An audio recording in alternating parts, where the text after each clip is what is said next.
We like to call them Volvo's own in-house detectives. You could also call them our own CSI team, with a little twist on the famous acronym, because this amazing group of people act as our crash scene investigators. The Volvo Car Accident Research Team works to make sure that we learn from real-life accidents and constantly improve our cars. The team has been in operation since 1970. They're constantly on call, and whenever an accident involving a Volvo occurs around Gothenburg, Sweden, they quickly get to the scene. As they arrive there, the investigations start. They document and figure out the sequence of events as detailed as possible.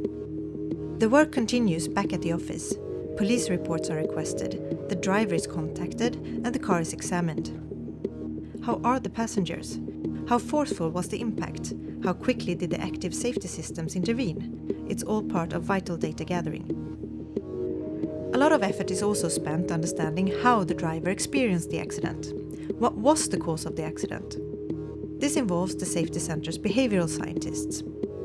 Other questions include: what was the weather like? What was the time? In what conditions were the road markings? Finally, the team will ask people involved in the accident to share their medical records, which also allows the team to take note of any injuries sustained. These are later analyzed by experts in biomechanics, in cooperation with physicists, to understand the exact cause of the injury. By figuring out and analyzing what has happened during each phase of the accident research team provides relevant information on what could be improved. All the data and knowledge they collect is shared with Volvo's product development teams, who use it to develop and implement new technologies in upcoming cars. This is what allows Volvo to constantly be at the forefront of safety development.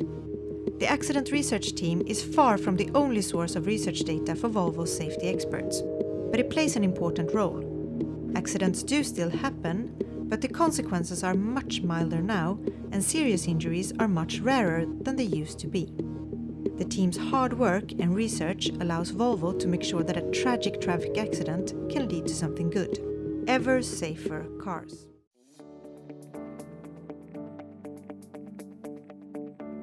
It's an exciting time for Volvo Car. 2020 is the year of electrification. In March we already opened the brand new battery factory where we are building the batteries for the XC40. Today we are proud to announce that the first customer car of the first full electric Volvo has been produced. And this means that's the next step of electrification for Volvo, but it's a huge milestone for Volvo Car. Actually, the future for Ghent looks really bright. The customer demand of the XC40 Recharge is very strong and the order intake is rising. And I'm confident that Ghent is a strong pillar in the exciting electrification journey of Volvo Cars. Pioneering the industrialization of the first full electric car for Volvo is a great honor. This is a huge cross-functional challenge, and at first I want to thank all of the colleagues in the plant for launching the product today. But I also would like to thank R&D for the support, up to the project team and the supporting department, who work jointly with the plant as one team with dedication to master all of the challenges, and that we finally could launch successfully the XC40 Recharge. Great teamwork, and it proves again that even with the newest technology, people makes the difference. Speeding, distraction, and intoxication disturb driver reaction times. We can address this by lowering speed, alerting a driver to a threat, and by detecting an intoxicated driver. Driver monitoring cameras allow the car safety to take action when necessary to keep people safe, inside and outside the car. Say, for example, the cameras register that the driver has taken their eyes off the road for enough time to create a risk. The car would then engage the safety support systems and issue a reminder to drive with care. If the driver doesn't respond to this, the car enters an emergency state. This would also happen if the driver closes their eyes for a long time, doesn't maintain a hold of the steering wheel, or starts to drive erratically. Here, the car reduces its speed and alerts Volvo on call, which immediately contacts the driver. If the driver doesn't respond, or if behavior doesn't improve, an emergency stop is activated, at which time the car safely pulls over to a stop. Volvo on call stays on the line and sends further help if needed.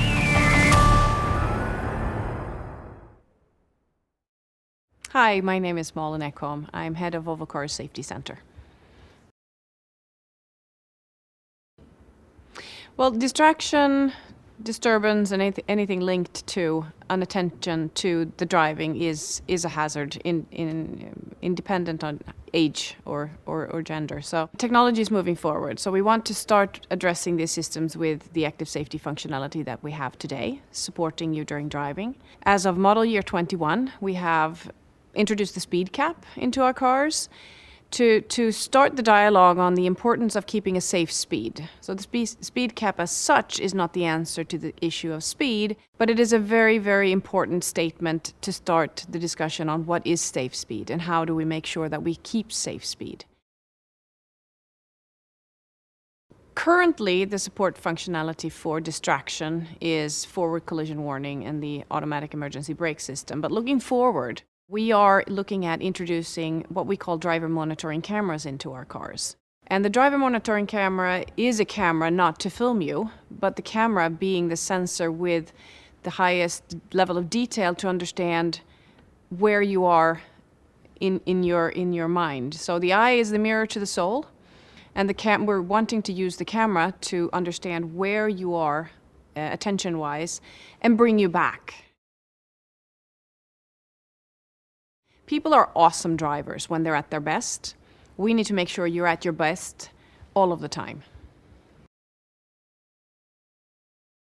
Distraction from traffic is not something you choose. It's life. It's a child in the car. It can be a visit to a doctor. It can be anything that pulls your attention from the task of driving. So with the driver monitoring camera, reading your eyes and your movements, we can interpret that into where are you? And the first step would be turning on any support system that you may have turned off.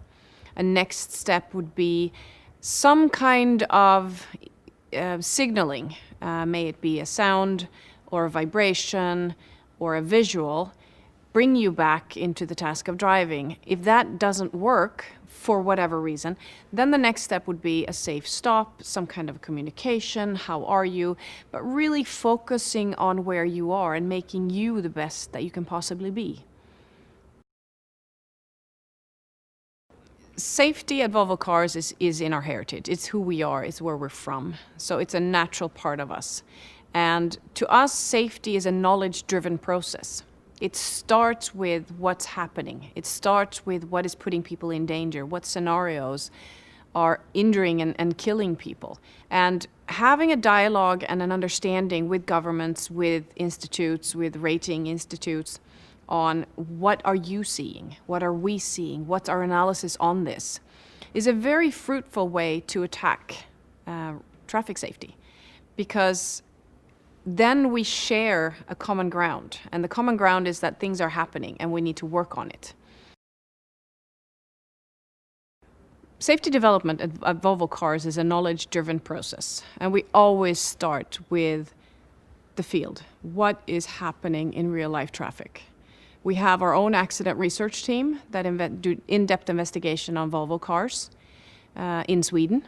What that gives is detailed information of our car performance in that particular situation.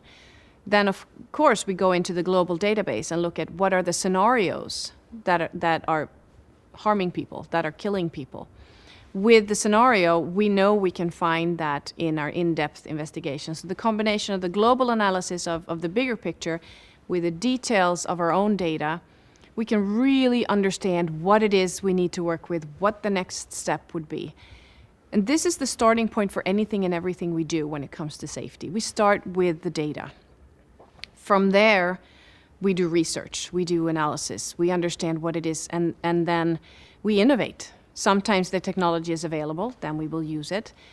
But quite often, we need to innovate. The crumple zone of the spa cars is a very good example of an innovation. Super simple when it's there, but it wasn't there before we introduced it into the spa cars. When building cars, we work globally, and every country has a different approach to safety and learnings from their safety focus. I think what we can share from Sweden to the rest of the world is the close collaboration that we have between universities, institutes, the government, and also the OEMs.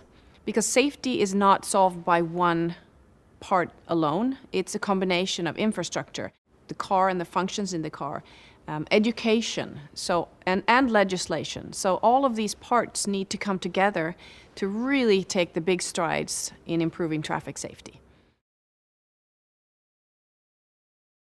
Swedish culture is collaborative. The Swedish way of thinking works because we all want the same thing at the end. Every single government wants to have 0 fatalities in traffic.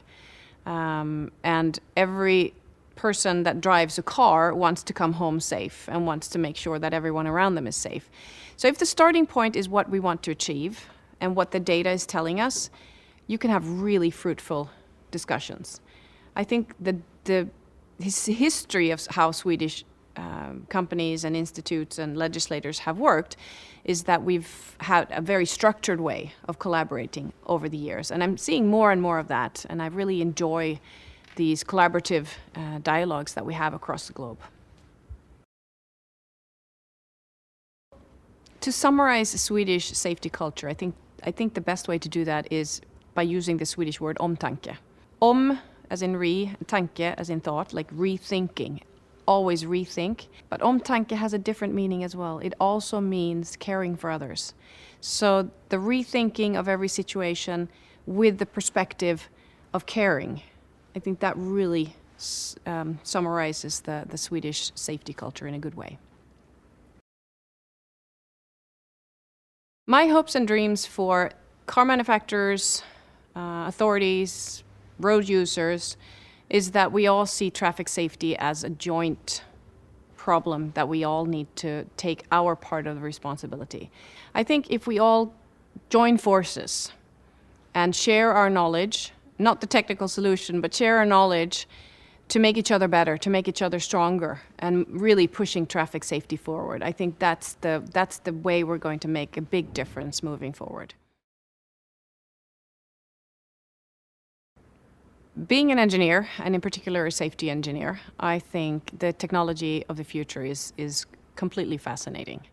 But with that comes also the challenge and the possibilities of how do we use the future technology in the best possible way. So again, distraction, intoxication are definitely 2 big challenges. Speed is another big challenge. Traffic is becoming more and more dense. And we are driving more, and we are spending more time in the car. So we need to think about how can we help each other make the traffic environment safer, but not losing track of what the car is all about, which is freedom to move. Moving into the technology where we actually enable you to have the freedom to move without the task of driving, which is referred to as autonomous driving. Is a fantastic future. But we also need to understand what you want to use that extra time for. This new living room that you will have, what would you like to use this time and the space to make your life better? And with that comes the understanding of when you're doing those things that you would like to do, may it be reading a book or working, how do we make sure that we protect you in those situations the same way as we've worked with protecting you in the current setup where you're actually doing the driving? Well, changing the playing field with autonomous driving and the potentials that has is really an exciting future, because we want to stay true to who we are, which is keeping you safe, and we want to keep our promise of where the car comes from is the freedom to move.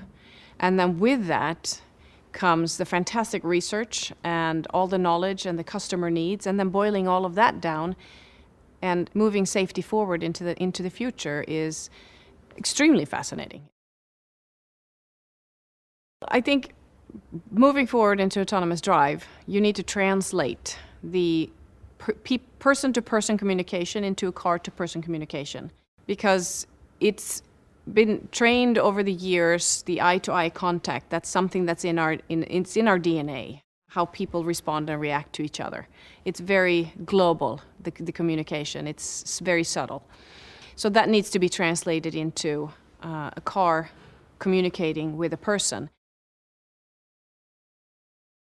Moving forward, introducing autonomous cars, we as a car maker have the responsibility to make sure that we have a clear car to other road user communication, bicyclists, pedestrians, and others. So we need to understand what signals from the cars are relevant for the surrounding road users so that they can comprehend the intentions of the car and understand what the autonomous car is going to do for them to take the right decision, linked to the car taking the right decision. The thing most everyone sees when it comes to safety development is the crash test. The car running into some form of barrier. But the crash testing starts a lot earlier. It starts in the virtual world. Because in the virtual world, we can vary. We can vary speeds, we can vary direction, we can vary body sizes, we can vary weight, height, age.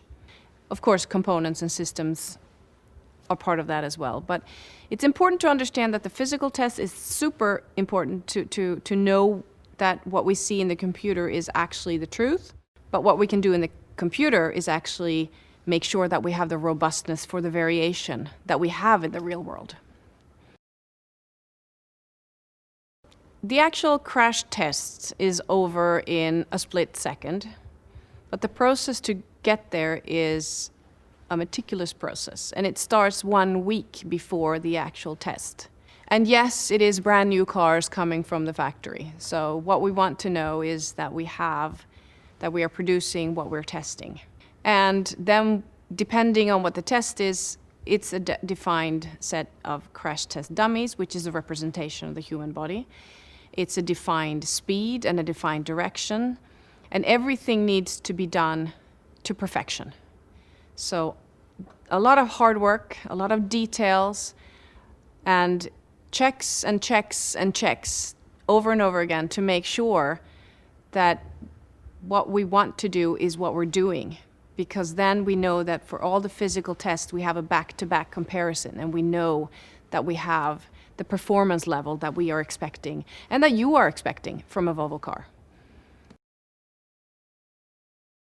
My first time witnessing a crash test, I did get goosebumps, and I felt it was a very emotional reaction for me. And I think we get questions sometimes you want to witness a crash, and it's always a very high speed that everyone wants to see it. But I think even more important is to witness a crash at a low speed, because then you realize that even at a low speed, the forces are quite high. And it's very humbling, and you understand what people are going through. And I think that's the process that went through me. This is actually what people are experiencing in real life.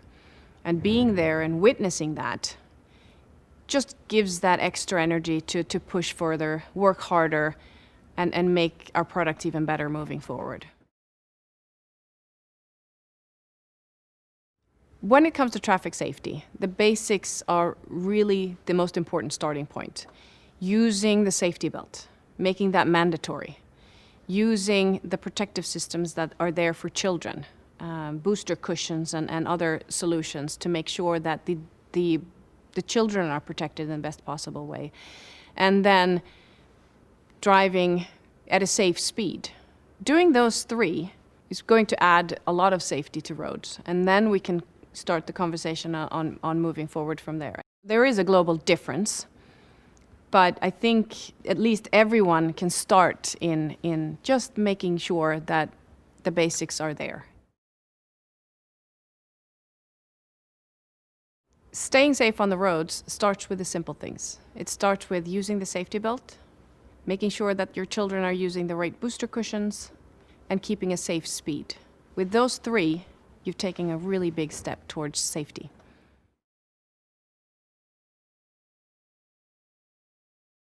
There's a little piece of Volvo innovation in every single car out there, and that's a 3-point safety belt. It was introduced in 1959, and it was introduced to save lives.